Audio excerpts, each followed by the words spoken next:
Hello, everybody, and welcome to Wednesday Night Kids Connect. Except the cat, you're not welcome, but you're there. Man, that cat has a green eye. Woo! Man, I'm telling you. Wow, Han, I bet you're glad you're in your room. Felicity, you're being silly. All right, I'm glad you guys are on Kids Connect tonight. We do have two very, very special guests here tonight. We have the privilege to have on live TV at the MIFNAS Studios two young ladies by the name of Carly and Elizabeth Delcamp. And so tonight we're going to begin our show with an interview of these two special ladies. So Elizabeth, I'm going to hand you this gray and scarlet microphone. Do you know why this microphone is so special to us here at this church? Do you know why? You don't know? Well, let me tell you, because it is the Ohio State colors. And so, me being an Ohio State Buckeye. Now, when you talk in the microphone, you need to hold it up right up to your mouth, okay? Like this. Now, I'm going to ask you some questions. Number one, Elizabeth, how many toes do you have on your right foot? 5. 5. Are you sure? Is her mic on there, Lee? Yeah. Okay. All right. I want to make sure they can hear that. All right. Tell me what you did today, Miss Elizabeth. I went to my cousin's house and played on his slip and slide. Oh, so you got wet, huh? Yeah. Oh, I bet. It was pretty hot out there. Guess what I did when I got hot this morning? What? I jumped into my Pool. and it felt so cool. I loved it. Did you go swimming at Big Rock today? Oh, you went swimming at Big Rock. Yeah, we just got home. Carly, do you like to swim too? Yeah. All right, you tell us, what kind of swimming do you do? I swim on my back a lot. On your back. I remember when you were at my pool last year, you really were in the water a lot. You seemed to do great, didn't you? Yeah. All right. So you went swimming today. Okay, are you guys all done with school for the summer? Yeah. Are you? I'm not. She is. Oh, Carly's done. Now, I think I'm done on Thursday. on Thursday, okay. And what grade will you be in next year? Me? Yeah. I'll be in 6th. 6th grade. And Carly, what grade are you going to be in? First. 1st grade.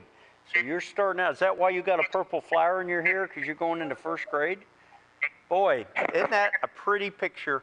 Can you zoom in on her head and show everybody the beautiful flower that young Carly has on tonight to be on TV? Carly on TV, and okay, it's close.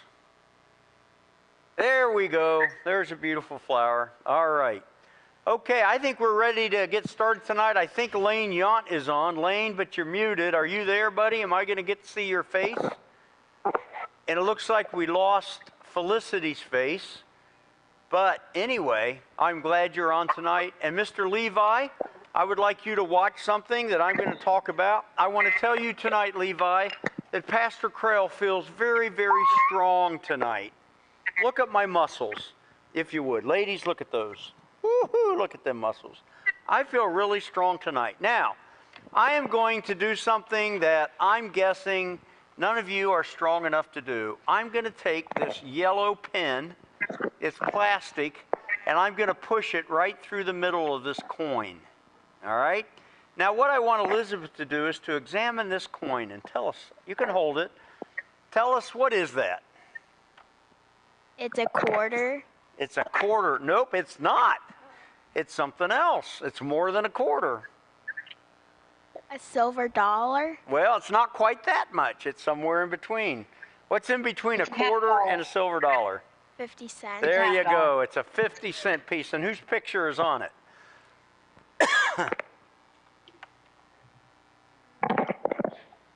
You know who that person is? Kennedy. You got it, John F. Kennedy. He was the president way back in 1960 to 1963. Okay, do you think it's a solid coin? Yeah. Okay, now, do you think that I can push this? You can hold that too. You think I can push that right through this coin? You think I'm strong enough? I don't think. You don't think so? Well, maybe I will. Now I want to show you these two pieces of the cup here. What do you see there? You see a cup with holes in it? All right. Okay. All right, now hand it back up here. And I'm going to see if I'm strong enough to push this right through. In fact, I'm feeling so strong tonight that I think I can push 8 of them through the coin. Do you think I can do that? Yeah. You're not sure about that. You shouldn't doubt me, though, should you? Because I'm really strong. Okay. Well, you want to set the coin down in there? Okay, in that little cup? All right, is it in the cup? You, all right, you're sure it's in there, though. Okay, let me see if I can put this on here. Okay, there it is. There's your cup. Now, do you think I'm strong enough to push this right through the coin? Yeah. You think so? No, All because right. you just dumped the coin onto your lap. It's not I'm in going the to container. try. Let me push. Oh. It's not in the container anymore. Oh, you don't think what's in the container anymore? The coin. All right, you want to Open the shake it container. and tell them whether you think it's in there anymore. Can you hear that, Connor? Here, hold it up to the microphone and shake it. Hold it. Then Do you think it's still in? Okay, why don't you just open it and show Connor if there's a coin still in there. Is there a coin in there? Yeah. All right, put it back in. There you go. All right, now. Oh, we got to put that back together then. Okay, are they now. zip ties? Huh? Are those yellow things zip ties? You tell Connor what that is. Is it soft or hard? Is it real easy to bend? Is it a zip tie? Is it a zip tie? I don't think. She doesn't think it's a zip tie. All right. I don't know what it is. I can't see. It's blurry. Okay. Well, Connor, watch how strong I am, okay? I am going to take this pin and put it right through the coin, but I'm going to have to push really hard. Oh, man, that one's tight. Oh, I think I got it through there. Yep. Do you think it went through the coin? Yeah. All right, you pick any hole that you want me to put one in here, and I'll put it in. See if I'm strong enough to push it all the way through the coin. Here? Yeah. Oh, that one's a tight one. Oh, that went right through. Okay, which one next? That one there. All right, that's going to be a hard one. Are you watching, Connor? Oh. Oh, okay. All right, we got some more. Which hole you want me to put one in? Well, you chose all the ones on the outside. The coin could fit right in between them all. All right, which one now you want me to pick? Can you see that on the camera, kids? I can't tell what you're seeing. Yeah, okay. Connor, she thinks I ought to put one in the middle. That will prove how strong I am, won't it? Here goes. Oh, man, that's tight. Oh, I'm going to have to push hard on that one. Oh. Oh. All right. Any other holes left? Those 3? Should I? 2 more. Let me see. Hey, Lane. Glad you're with us. 1 more. You know what? I bet you're strong enough to push it through. You want to try push one in? All right. You push one in. See if you can put it in there. Are you strong enough? Oh, she did it. Look at that. Look, can you zero in on that, Mr. Lee? All 8, I pushed, no, I only pushed 7 through, but Elizabeth, the beautiful young Elizabeth, pushed the 8th one through. What do you think, Connor? Take the lid off with them still in it. Do what? Take the lid off? What? Yeah, take the container out with the zip tie still through it. Take it apart? Okay, you want to see me do it? Are you sure? Okay. Should I dump it out?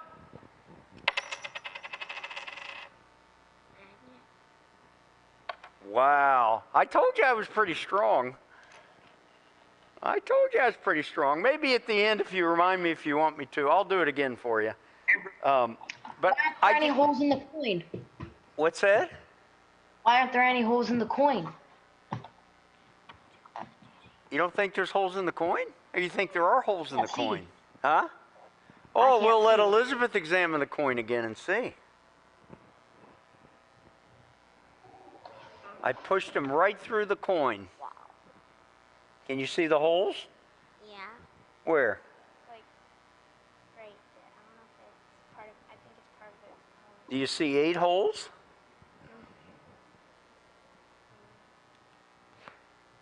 Well, I'll do Put it. it right up to the camera. Huh? Oh, the first Where is the camera? Put the camera on there, would you, Lee? Which one do you want? On Elizabeth holding the coin. Can you do that? This is back. Connor doesn't believe I'm that strong, but I am. No, I can't see it. Hold. There, let me oh, hold. wait. There. Can you? How about if we hold it up there? This Hold, I is can't see. a Wait, 1968. I still can't see.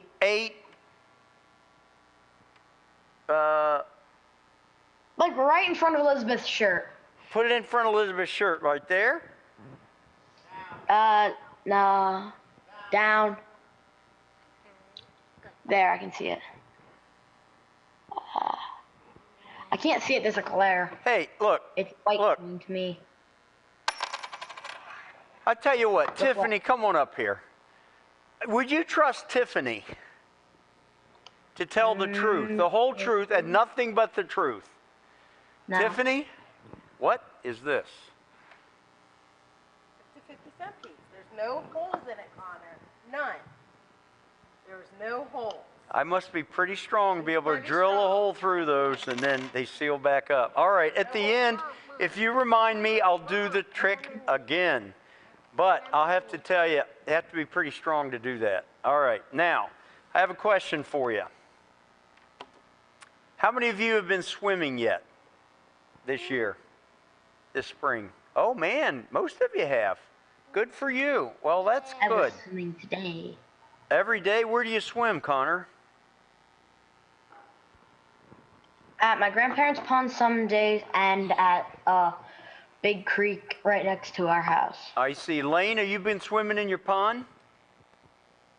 Yeah. Are you ziplining too? No, we haven't had it up yet. You haven't yet. Yeah. How about Levi? Have you been But we're swimming gonna put yet? up soon. Oh yeah. Have you been swimming yet, Levi? When we went on vacation. Oh, that's right. You did a lot of vacation. All right. Well, okay, we're going to do one more contest, but for this contest, you have to, it's the honor system, okay? I can't tell if you don't tell the truth, okay? But I want to see if there's anybody that can hold their breath as long as I can. All right? So on the count of 3, now again, this is the honor system. If you don't tell the truth, then whatever. But I want you to put your hand up when you take in your breath, and then when you let it out, put it down, and we'll see who has their hand up the longest, okay? Are you ready? On the count of 3. Yeah. What are you holding your nose for, Levi? You're muted. Or I'm so- gonna bleed through my nose. Okay, all right. So on the count of 3, put your hand down, Felicity, till I tell you, we didn't start yet. All right, so breathe, take a good breath. All right, on 3, 1, 2, not yet. Levi. 1, 2, Wide open. 3.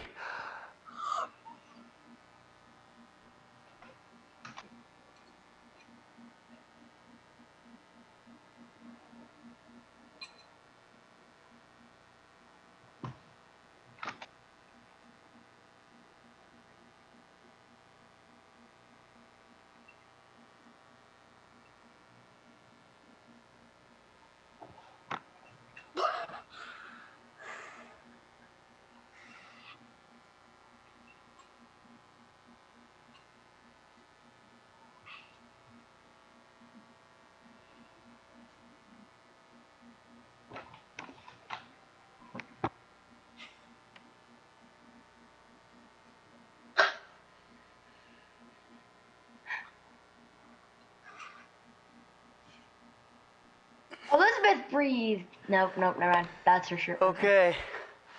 Boy, you guys are holding your breath a long time, Hannah and Felicity. I can hold it for 170 minutes. 170 minutes. That's very impressive. All right, you can breathe again. You guys have held it for 2 minutes. That's really good. Are you okay? Hannah, do we need to call the ambulance? No, I'm good. All right. Okay.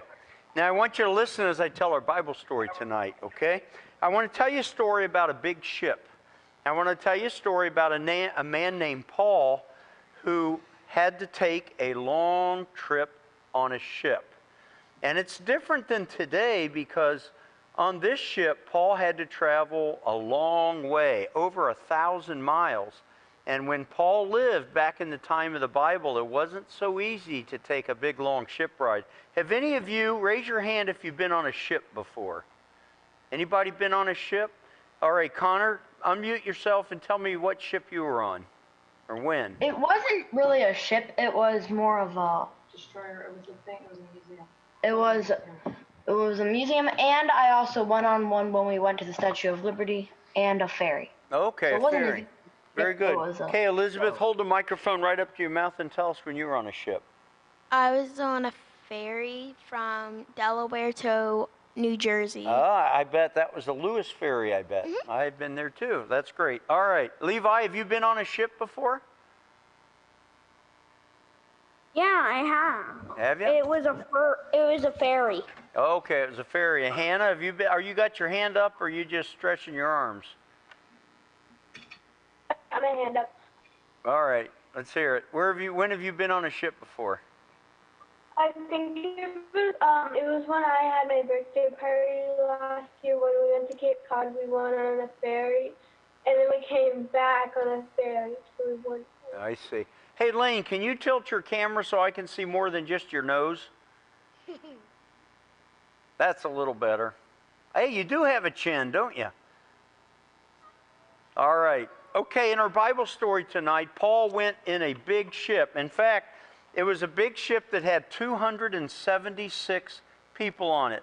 Now, I'm going to read part of the Bible story, and then I'm going to ask you a couple of questions. I want you to raise your hand if you remember the answer to the question that I'm going to talk about tonight. The Apostle Paul was going on a long journey over 1,000 miles to a city named Rome. Except it wasn't like a normal ship, and it wasn't a normal time of him making a trip, but in this case, Paul was a prisoner. He was a Roman prisoner. In fact, he was being taken to the city of Rome because he was going to be put on trial, because some people didn't like that he preached the gospel. And so they complained, and they brought charges against Rome. And because Paul was a Roman citizen, he had a right to have his trial in Rome. But that was a long way from Jerusalem where he was at. And so he had to get on a ship and go a long way. But he was kind of excited about it. You might think, well, he would not be very happy if he was a prisoner and he was having to be taken 1,000 miles from where he lived. But actually, Paul thought it was a great opportunity because he was going to be able to tell people the story of Jesus who had never heard the story before. And so instead of complaining, Paul was kind of excited about it. And he said, I can't wait to get to Rome, even if I'm a prisoner, because I'm going to be able to preach the gospel and tell people about Jesus. Now, I want to read the story from Acts chapter 27, and I'm going to start reading in verse 13. Listen, and then I'm going to ask a couple of questions to see if you got it from the story. Acts chapter 27, at verse 27, says this, or verse 13. When a gentle south wind began to blow, they saw the opportunity, so they weighed anchor and sailed along the shore of Crete. Before very long, a wind of hurricane force, called the northeaster, swept down from the island. The ship was caught by the storm and could not head into the wind, so we gave way to it and were driven along. As we passed through the lee of a small island called Cauda, we were hardly able to make the lifeboat secure. So the men hoisted it aboard. Then they passed ropes under the ship itself to hold it together, because they were afraid they would run aground on the sandbars of Syrtis. They lowered the sea anchor and let the ship be driven along. We took such a violent battering from the storm that the next day they began to throw the cargo overboard. On the third day, they threw the ship's tackle overboard with their own hands. When neither sun nor star appeared for many days and the storm continued raging, we finally gave up all hope of being saved. Do you think that they thought that they were going to be able to survive the storm? What do you think after hearing that part of the story? Connor, what do you think? Why don't you unmute everybody, Lee, would you? Connor, what do you think? Do you think they thought they would get out of the storm? No. No, they thought that they were going to die. All right. Okay. Now, this is the question I want to ask you. What are the 3 things they did to try to keep their ship from having shipwreck? What are the 3 things in the story? Can you raise your hand and tell me one of the things, or 3 things that they did? Can you remember any of them? This is kind of a hard question. Elizabeth? Don't remember? No. Okay, does anybody remember? Connor, you do. Tell me one of the things. Throw the tackle over. Throw the tackle over. They threw the stuff that weighed a lot over. Okay, Lane, what about you? Lane, you got your hand up? They put ropes. Yeah. They put ropes around the boat to where it would hold together if they ran into a sandbar. Yeah, they put ropes under the boat and held it real tight, hoping that it wouldn't come apart. Levi, did you have something you wanted to say? Okay, they lost hope. But what happened then is that Paul, who was a prisoner on the ship, stood up and he started to talk. And he told the people, don't give up. He said, you should have stayed back in the last port as it was starting to get winter, but because you thought you knew better and you left, you really put us in danger. But Paul said, last night, an angel came to me and told me that we are going to survive if you do what I tell you to do. So Paul said to the captain and to the soldiers, we're going to survive this as long as you do what I tell you to do. Let me read the next part of the story then. It says, on the 14th night, we were still being driven across the Adriatic Sea when about midnight the sailors sensed they were approaching the land. They took soundings and found that the water was 120 feet deep. A short time later, they took soundings and found it was 90 feet. Fearing that we would be dashed on the rocks, they dropped our anchors from the stern and prayed for daylight. In an attempt to escape the ship, the sailors let lifeboats down into the sea, pretending they were going to lower some anchors from the bow. Then Paul said to the centurions and the soldiers, unless these men stay with the ship, you cannot be saved. So the soldiers cut the ropes that held the lifeboat and let it drift away. Well, they knew that they were getting close to land. And you might think they were very happy because the ship was getting close to land, but the problem was it was at night. And they could not see the land, and they could not know how close they were to the rocks. And if the wind blew the ship onto the rocks, it would probably tear it apart and all of them would drown. And so they were very much afraid. So they hoped that they could stop the ship and drop all the anchors, and then it would hold still until daylight. Then they could see where the land is, and maybe they would be able to take the ship into the harbor. And so some of the sailors thought, well, you know what? I'm afraid that we're going to run aground, so we're going to try to get the lifeboat out, and we're going to get in it, and we're going to row away from the ship so we'll be saved. And they were going to leave the rest of the 276 people that drowned. And Paul knew what they were thinking. And so Paul went to the centurion, the soldier, and he said, you better not let that happen, because if you do, everybody is going to be drowned. So he went from saying that God would save everybody to saying everybody would drown if they did not do what Paul said to. And so the soldiers went and they cut the ropes on the lifeboat and they let it go away before the sailors could get into it. So all of them had to work together after that. And then Paul told them that they needed to eat some food. And then they took everything on the ship that made the ship heavy and they threw it into the sea, which was the rest of their food. And so they had eaten, and then they threw all their tackle, like I think Connor said earlier, into the sea. And at about that time, the ship started to break up. That means that the waves were pushing against it real hard, and the ropes were not holding it together, and they were running on the rocks, and they were out in the water, and it was dark, and it was nighttime, and the ship started to break up. And so probably most of the people thought they were going to die. They didn't think that they could make it to shore because, number one, the waves were very high.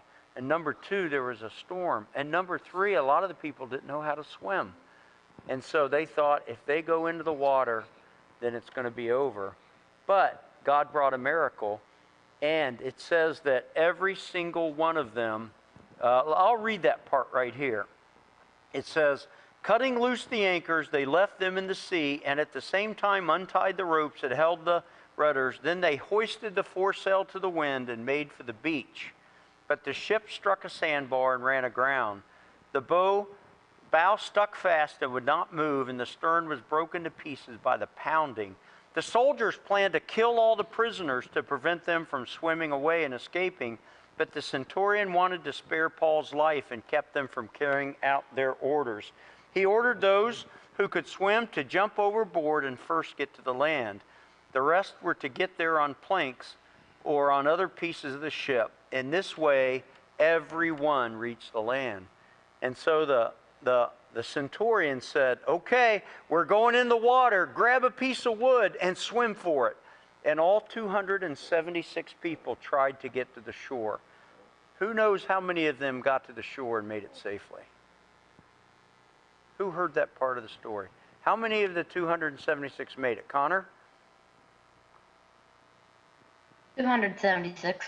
Every single one of them. That's a lot of people who were swimming for their lives. But God kept his promise, and every single one of them made it to shore. They were on shore at an island called Malta. Now, I'm going to tell you one more part of the story about Malta, and this is it. Malta was an island that had a lot of poisonous snakes on it. They were called vipers. And according to the next story in chapter 28, when they got on shore, they were cold, they were wet, they were hungry, and there were people that lived on the island who saw them swimming in, and they were very kind to Paul and all the prisoners and the soldiers and the sailors, and they helped to provide them food. They built a big fire right on the beach. They needed a lot of wood in order to build a fire so they could cook food for them so they could have more food to eat. And it says here in the story that when they were building the fire, that Paul had gotten some of the wood together, and when he put the wood into the fire that he was carrying and trying to help build the fire, a snake was in that pile of wood, and it came out and it bit his hand. And right away, the islanders knew that that kind of snake bite would kill a person. And so right away they thought, well, that must be God's plan for this man to die. Even though he made it off the ship, he must be a murderer, and God wanted him to die. So he sent that snake because they believed that a snake bite meant that God was punishing you. But it says in the next verse, when the islanders saw the snake hanging from his hand, they said to each other, this man must be a murderer, for though he escaped from the sea, the goddess Justice has not allowed him to live. But, verse 5 says, Paul shook the snake off into the fire and suffered no ill effects. So this viper was on Paul's hand, and they all said, oh, he's going to die. That's a poisonous snake. And Paul shook his hand real hard, and the snake fell into the fire. And then they watched Paul because they thought Paul was going to die. They thought that pretty soon he would probably get dizzy and fall over and die. But it says that he did not at all. And then the people believed that Paul was being protected by God. And then they started to listen to what Paul said. And Paul started to preach. And he told them the story of Jesus. And many people on that island came to faith in Jesus and believe in Jesus because of Paul's testimony. So Paul had gone a long way and done many things. And here on the island of Malta, he got to preach the gospel and tell people about Jesus. And there were many people that came to faith in Jesus through that. Every place that Paul went, there are stories about how he preached, and people came to faith in Jesus. And that's a great part about the book of Acts. Thank you for listening so well tonight. I'm glad that you guys are on. It's about time to be finished. And so I'm going to pray.